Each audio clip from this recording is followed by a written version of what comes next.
Bonjour, bem-vindo ao ATMFlix dessa semana e bem-vindo à Escola de Dor Orofacial. Eu sou o professor André Porporati, o seu professor de dor, e aqui a gente vai aprender muitas coisas sobre o universo de bruxismo, DTM e neuropatias. Hoje você está no ATMFlix número 41. É isso mesmo, já foram mais de 41 aulas disponíveis sobre várias temáticas nesse universo. Por que 41 aulas, mas você só está vendo uma aula agora disponível nesse canal do YouTube? Porque as aulas elas ficam disponíveis gratuitamente por uma semana e depois todas essas aulas, depois dessa uma semana, elas vão automaticamente para o meu Master Curso DTM Fácil. Lá no Master Curso DTM Fácil, a minha comunidade Master pode assistir a todas essas aulas. A turma hoje está fechada, mas eu te convido a ficar atento que a próxima turma deve abrir em breve, provavelmente em setembro. Te quero na comunidade Master, te quero ver cada vez mais aprendendo. E hoje no ATMFlix número 41, eu te convido a se atualizar num artigo super recente e super interessante que saiu sobre medicamentos e substâncias ativas ou aditivas que podem ou potencializar ou ainda amenizar o bruxismo, seja o bruxismo do sono ou seja o bruxismo em vigília. Esse artigo foi um artigo recentemente publicado e eu trago para vocês aqui uma nova versão de aprendizado. Eu sempre estou buscando novos métodos de ensino diferentes e hoje eu vou trazer a leitura e a tradução de um artigo científico. Essa parte de tradução de artigos científicos faz parte também de um dos módulos do Master Curso DTM Fácil e da comunidade Master. E hoje eu disponibilizo gratuitamente para você. Eu vou pegar o artigo, eu vou no meu computador agora e eu vou ler para você e traduzir e discutir os pontos mais relevantes para o nosso consultório e para a nossa clínica de disfunção temporomandibular e bruxismo. Vem comigo? Então, estamos aqui no meu computador e agora eu vou abrir para vocês e vou compartilhar com vocês esse novo artigo científico que saiu super recente sobre medicação e substâncias aditivas. Vou tentar ampliar um pouquinho aqui para vocês, para a gente começar a discutir esse trabalho aqui.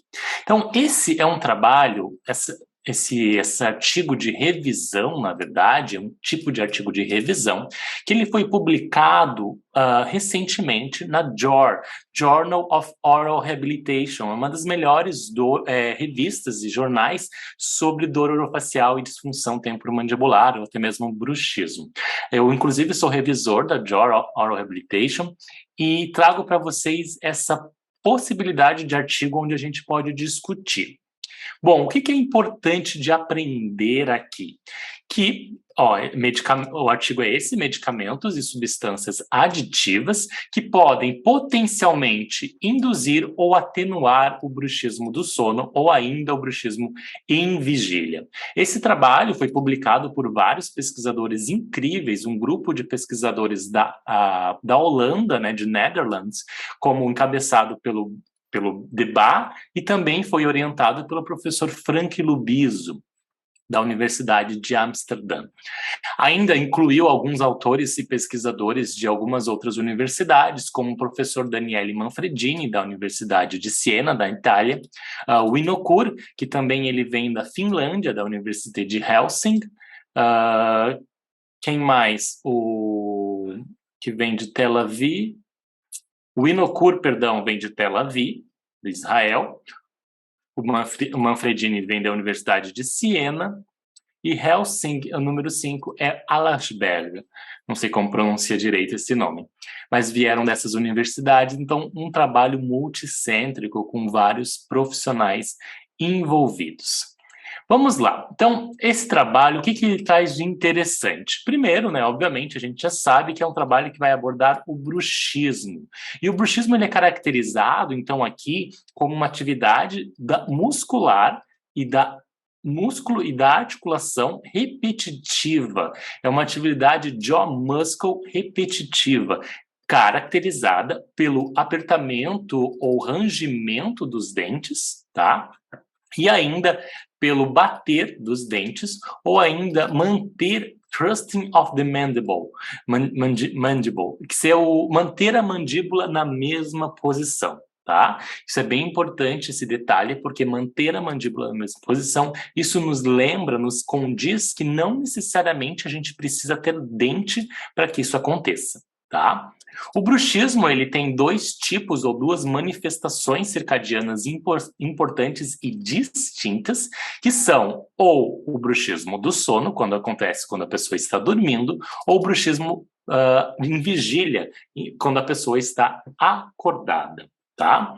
Então, trazendo mais algumas atualizações, algumas informações importantes aqui como introdução. Mas eles foram direto ao tema, né, que são as medicações e drogas utilizadas. Importante destacar aqui que 3 tipos de bruxismo, deixa eu só ampliar um pouco mais, que talvez fique... Não, está muito grande. 3 tipos de bruxismo foram distintos aqui. Então, como eu falei, o bruxismo do sono, o bruxismo em vigília e um não specified, que é um tipo de bruxismo que aqui os estudos não conseguiram distinguir se era um bruxismo do sono ou um bruxismo em vigília. Então, é um bruxismo que aqui foi definido como bruxismo de forma geral ou bruxismo não especificado. E foi dividido, então, em vários medicamentos, em várias classes de medicamentos, tá? Por exemplo, os que a gente viu ali, os inibidores seletivos da recaptação de serotonina, como, por exemplo, os anticonvulsivantes, e foi trazendo os estudos que buscaram avaliar essas condições, como, por exemplo, nesses estudos anticonvulsivantes, olha esse estudo que foi um estudo publicado no Brasil, entre crianças e adolescentes com paralisia cerebral, que receberam ou não anticonvulsivantes como medicação, e um grupo controle, ok? Que não tinham paralisia cerebral. Então, o que mostrou, né? Que, de acordo com os pais e responsáveis, mostrou-se que crianças e adolescentes com paralisia cerebral mostraram maior número de bruxismo, aqui não especificados nessas crianças, do que no grupo controle. E essas crianças com paralisia cerebral, elas também recebiam anticonvulsivantes, como barbitúricos, com maior frequência do que aquelas pessoas nesse grupo, né? Que tinha paralisia cerebral, foi mostrado que tinha mais bruxismo, do tipo não específico, naqueles que recebiam os barbitúricos ou os anticonvulsivantes do que aqueles que não recebiam esse tipo de medicação, tá? Comparado àqueles que não recebiam nenhum outro tipo de anticonvulsivante. Então, claro, são estudos que a gente começa a correlacionar e começa a pensar de forma indireta a forma como essas pessoas estão avaliando aqui. Então, vamos dar uma continuada aqui. Eles falam de várias medicações, né? Tem várias aqui que a gente pode começar a falar, como fenetilaminas, tá? E discute alguns trabalhos. Os inibidores seletivos da recaptação de serotonina, como fluoxetina, paroxetina. E o que esses estudos mostraram sobre isso? Então, sobre os estudos, o que tem encontrado? Uma revisão sistemática foi encontrada de relatos de casos de bruxismo, de forma não específica, e os efeitos adversos dos inibidores seletivos de serotonina, da recaptação de serotonina. Mostrando aqui que a fluoxetina e a sertralina foram os mais comumente reportados, mostrando então aqui mais efeitos adversos. Então, crianças também foram estudos mostrando com TDAH, transtornos de déficit de atenção e hiperatividade, tomando os inibidores seletivos de recaptação de serotonina, mostraram um alto número de atrição dental, ou ainda facetas dentais, potencialmente relacionados ao bruxismo, seja do sono ou seja em vigília, comparado, então, obviamente, a controles saudáveis, tá? Que não tinham o transtorno de déficit de atenção ou hiperatividade, ou não estavam tomando medicação. De novo, essa é uma associação indireta, porque crianças com TDAH tomando os inibidores seletivos inibidores seletivos da recaptação de serotonina, mostraram uma associação indireta com um maior número de facetas de desgastes ou atrições potencialmente relacionados ao bruxismo em vigília e bruxismo do sono, tá? Então, o que mais vem sido falado sobre os inibidores seletivos, né? O que eles tentam associar essa patofisiologia, associando o quê? Que há uma relação entre serotonina e dopamina na regulação dos sistemas motores descendentes, dos sistemas de regulação motor. Tá? Então, mostrando que um excesso de serotonina nas sinapses nervosas pode levar ao efeito inibitório da liberação de dopamina, que também é um outro neurotransmissor, que, por conseguinte, pode ter um papel importante no controle do movimento.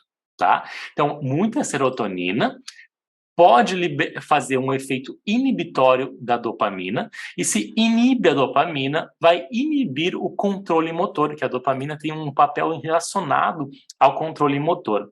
Então, as evidências científicas dessa teoria ainda são pequenas, ainda faltam, mas é uma ideia de que mostrando que os inibidores seletivos da recaptação de serotonina, quando utilizados, né, eles inibem a recaptação de serotonina. Por conseguinte, vai ter mais serotonina nas sinapses neurais. Tendo um excesso de serotonina nas sinapses neurais, isso vai prover um efeito inibitório da liberação de dopamina. Então, vai bloquear a liberação de dopamina. E bloqueando a liberação de dopamina, a dopamina tem um efeito no controle motor. E se vai ter menos efeito de dopamina, a gente vai ter menor controle motor e podendo ter os controles motores ou as contrações musculares que acontecem decorrente do bruxismo do sono ou bruxismo em vigília. Então, essa explicação patofisiológica e científica, né, ainda não é totalmente bem explicada, mas é uma ideia discutida nesse artigo aqui. Então, essa evidência científica vem também dos estudos de revisões sistemáticas, mostrando uma associação entre essas medicações psicotróficas, né, esses inibidores seletivos, e a presença de bruxismo. Foi mostrado agora em adultos aqui, que o uso de inibidor seletivo como a paroxetina foi relacionado ao bruxismo do sono num odds ratio de 3,63. O que significa, André, odds ratio de 3,63? Isso significa que quem toma paroxetina, adultos que tomam paroxetina, eles têm aproximadamente 3 vezes ou 3,63 vezes mais vezes de ter um bruxismo do sono secundário a essa medicação de que quem não toma. Então, olha esse dado aqui mostrando que quem toma paroxetina, que é um inibidor seletivo da recaptação de serotonina, usado para transtornos de humor, até mesmo às vezes para ansiedade, para depressão, pode ter 3,63 vezes mais chances de ter bruxismo do sono de que quem não toma. Então, interessante, né? E aí a gente começa a trazer outras medicações aqui, outros tipos de medicações, como a duloxetina. Duloxetina também é um inibidor da recaptação de serotonina e norepinefrina, tá? Relacionado, muito utilizado em transtornos de ansiedade, dores neuropáticas, neuropatias diabéticas, fibromialgia, dores crônicas, muito utilizados aqui também a duloxetina. Eu prescrevo muito a duloxetina, a gente prescreve muito aqui na Universidade de Paris para pacientes com dores neuropáticas pós-traumáticas, tá? Então, interessante esses casos aqui.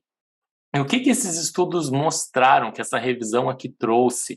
Que uma revisão sistemática da literatura mostrou uma associação entre essas medicações psicotrópicas com a presença de bruxismo do sono aqui, tá? Um bruxismo do sono, onde a duloxetina teve uma maior chance, ou odds ratio, de 2,16. Lembra lá do nosso odds ratio? Então, um odds ratio acima de 2 e tendo um intervalo passando do 1, foi de 1,12 a 4,17, né? Passando do 1, mostra uma associação positiva entre bruxismo do sono e o uso de duloxetina em adultos. Então, adultos que tomam duloxetina têm 2 vezes mais chances de ter um bruxismo do sono secundário a essa medicação, de que quem não toma essa medicação. E aí fala de várias outras medicações aqui interessantes. Eu vou destacar algumas que a gente mais usa e a gente mais vê o paciente utilizar, como, por exemplo, a venlafaxina. Também, como a duloxetina, ela é um inibidor seletivo, não seletivo, mas é um inibidor da recaptação de serotonina e norepinefrina. E o que esse estudo mostrou? Também uma revisão sistemática, eu acredito que seja a mesma revisão sistemática, mostrou que pacientes com bruxismo do sono que tomavam venlafaxina tiveram uma associação positiva com bruxismo do sono, num odds ratio aqui de 2,28. Vamos olhar o intervalo de confiança acima de 1, não foi para um valor negativo, então é uma associação positiva. De 1,34, né, o intervalo que a gente pode ter 95% de certeza, esse valor variou de odds ratio de 1,34 a 3,86, mas a média foi 2,28. O que a gente explica aqui? Quem usa venlafaxina tem uma associação positiva ou uma chance positiva de 2 vezes 0,28 maior de ter bruxismo do sono de que quem não toma essa medicação. E aí, continuando, a gente vai para substâncias aditivas, né, que podem potencializar o bruxismo do sono. Então, álcool, heroína, metafetamina, né, que são as anfetaminas, ou MD, cristais, enfim, como pode definida como a anfetamina. O que a gente consegue estudar aqui? Esse estudo, resultado de uma revisão sistemática sobre álcool, inclusive foi uma revisão sistemática que eu fiz, elaborada, né, junto com pesquisadores da Universidade Federal de Santa Catarina. O que esse estudo mostrou? Mostrou uma odds ratio de 1,9 para o consumo de álcool e bruxismo do sono, mostrando uma associação positiva também com o uso de álcool. Bom, sobre a heroína, o que a gente tem aqui? Não existem muitos estudos bem documentados, até porque é difícil né, que seja bem documentado na literatura pacientes que usam isso ou que vão relatar isso, a heroína, com maior frequência. Então, não se consegue ver muito estudos sobre o uso de heroína e bruxismo, né? Mas o que a gente teve, né, uma revisão sistemática aqui mostrando, onde está ela? Uma revisão sistemática e uma meta-análise de associação mostrando substâncias de abuso, como a heroína, né? Mostrando uma estatisticamente significante maior lesões não cariosas e mais desgaste dental. O desgaste dental aqui pode ser relacionado a uma atrição do bruxismo, a uma abrasão ou uma erosão. É também uma associação indireta, tá? Sobre heroína e lesões não cariosas, atrições, abrasões e erosão. Não dá para totalmente confirmar isso, mas, em conclusão, esse estudo mostrou aqui, em conclusão, que o uso de heroína pode induzir a um bruxismo não especificado aqui, seja ele do sono ou seja ele em vigília. Aí fala sobre metanfetamina, várias outras condições que eu quero, não vou dar tanta ênfase aqui para vocês. Um outro estudo sobre a nicotina ou o tabaco vem de uma revisão sistemática também, que foi elaborada por mim e equipe de professores da Universidade Federal de Santa Catarina, mostrando que uma razão de chance de 2,8 foi encontrada para nicotina. Quem fuma tem 2,8 vezes mais chance de ter bruxismo do sono, né? Quem faz o uso do tabaco, seja fumando ou seja de outras formas, mascando o tabaco ou de qualquer forma que utiliza o tabaco, pode ter mais chances de ter bruxismo aqui do sono, sleep bruxism, tá? E várias outras condições interessantes. E olha aqui, dando continuidade, além dos medicamentos que agravam o bruxismo ou levam, induzem a um bruxismo do sono, a gente pode pensar também nos medicamentos que podem talvez atenuar o bruxismo aqui. E olha que interessante, aqui falando então primeiro sobre eles, a amitriptilina. A amitriptilina é considerado um antidepressivo da classe dos antidepressivos tricíclicos, muito utilizado hoje em dores crônicas. Eu gosto muito de utilizar em DTMs crônicas, em dores crônicas, e também em alguns tipos de neuropatias intraorais, tá? E o que essa revisão vem mostrar e trazer sobre a amitriptilina, perdão.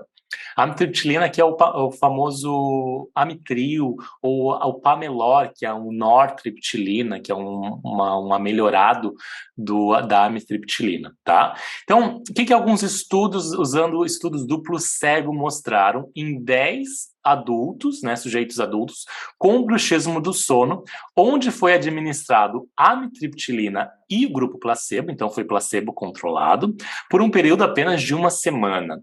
Então, nesse estudo não foi encontrado alterações na intensidade, nem na localização da dor, nem na atividade elétrica do músculo masseter noturno durante o sono, né, no caso, quando utilizado esse tricíclico, que é o amitriptilina. Então, não teve muitos efeitos na intensidade da dor, na localização da dor, ou na atividade muscular para pacientes com bruxismo do sono. Mas teve alguns outros estudos, que aqui foram os estudos de casos, que não vem ao caso, mas olha que interessante aqui. Os resultados de 2 estudos randomizados duplo cego mostraram estudos contraditórios. Um mostrou positivo e outro negativo. Cientificamente, o que a gente pode concluir? Isso pode ser concluído que o nível de evidência de estudos duplo cego e randomizados, eles são mais importantes, têm de maior valor, se comparado a estudos, obviamente, de um caso clínico, de um relato de caso clínico, né? A evidência científica vem mostrar isso, estudos bem delineados. Mas as conclusões, o que a gente chega aqui como conclusão de toda essa confusão?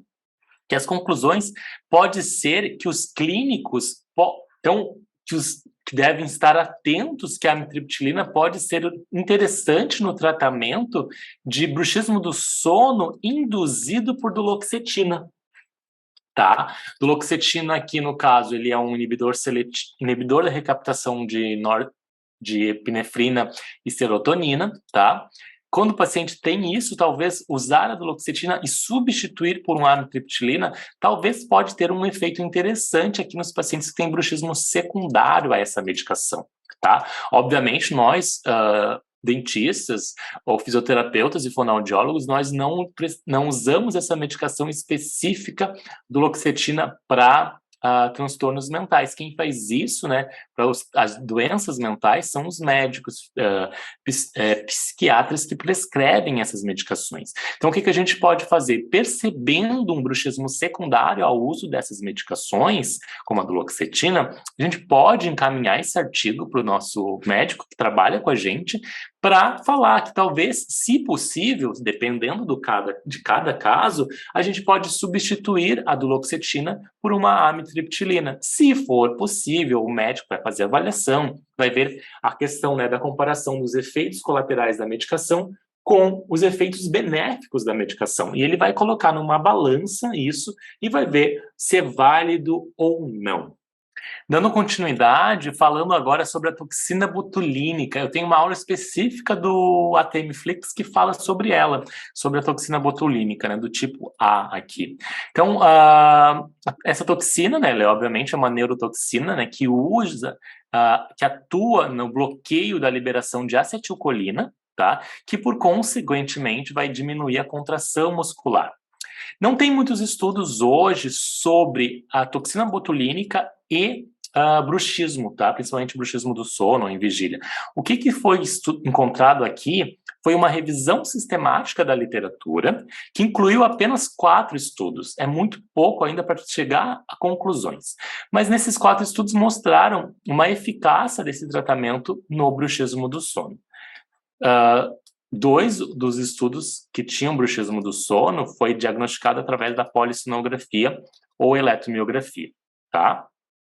Mas o importante aqui, however, entretanto, a literatura ainda está muito, não está clara sobre qual a dose usar, qual é o protocolo de tratamento, tá?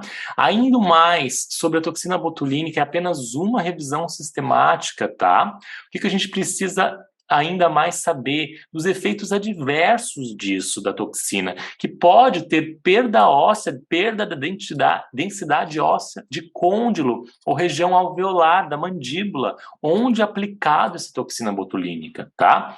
Ainda essa perda óssea pode ser localizada e pode ser relacionada a alguma alteração, alguma paralisia muscular, tá? Esse fenômeno aqui chamado de osteopenia.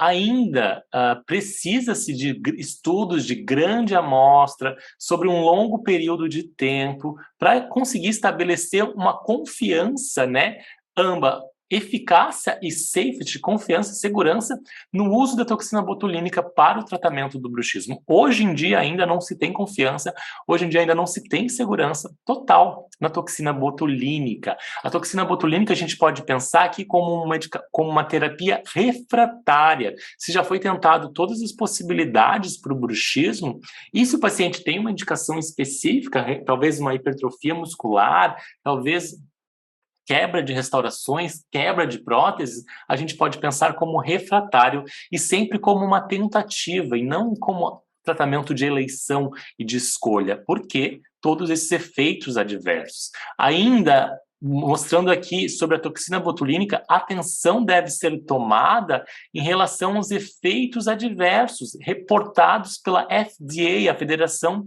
Americana, como astenia, blefaroptose, disfagia, miastenia, dor muscular, neck pain, dor cervical de pescoço, né, de nuca, distúrbios visuais, xerostomia e hipossalivação. Tá? Então, na minha opinião, a gente tem mais efeitos colaterais da toxina botulínica do que bons efeitos para o bruxismo, tá? Então a gente tem que ter um pouco mais de atenção aqui. E fala de algumas outras medicações que não são tão utilizadas, a gente não vê tanto pelos nossos pacientes. Vale a pena vocês lerem um artigo completo, obviamente. Mas, como conclusão desse trabalho, mostrou-se que ainda há evidências insuficientes para definir alguma conclusão sobre as medicações e substâncias aditivas, quais são elas que induzem ou agravam o bruxismo, ou ainda que atenuam, que melhoram o bruxismo do sono. A gente chegou a algumas conclusões interessantes, a gente viu algumas medicações, né, como venlafaxina, paroxetina, a duloxetina. Vemos alguns efeitos que talvez elas podem induzir como um bruxismo secundário no nosso paciente. Substâncias aditivas como álcool, tabaco, que mais? Heroína, também mostraram como indutores do bruxismo, principalmente aqui o bruxismo do sono. Temos que ficar atentos a isso, tá? E mostrou ali o papel da amitriptilina como um possível substituto da duloxetina para atenuar o bruxismo, e também da toxina botulínica, mas sempre com ponderação e sempre com cuidado dos efeitos colaterais. Importante aqui, pessoal, eu vou fechar aqui para a gente finalizar.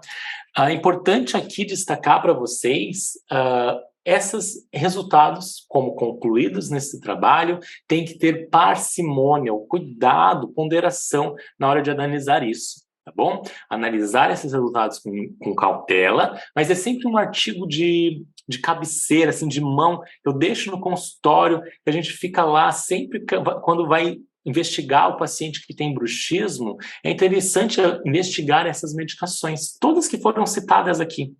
Os antidepressivos, os anticonvulsivantes, os inibidores seletivos da recaptação de serotonina são importantes para a nossa clínica, para o nosso consultório, para a gente ter segurança na hora de estar atendendo esse paciente e saber, às vezes, se é um bruxismo secundário, se é um bruxismo relacionado a essas medicações ou substâncias ativas. Perfeito? Espero que esse artigo tenha elucidado vocês ou trazido novas atualidades, novas informações para vocês se sentirem mais seguros no consultório de vocês. Muito obrigado.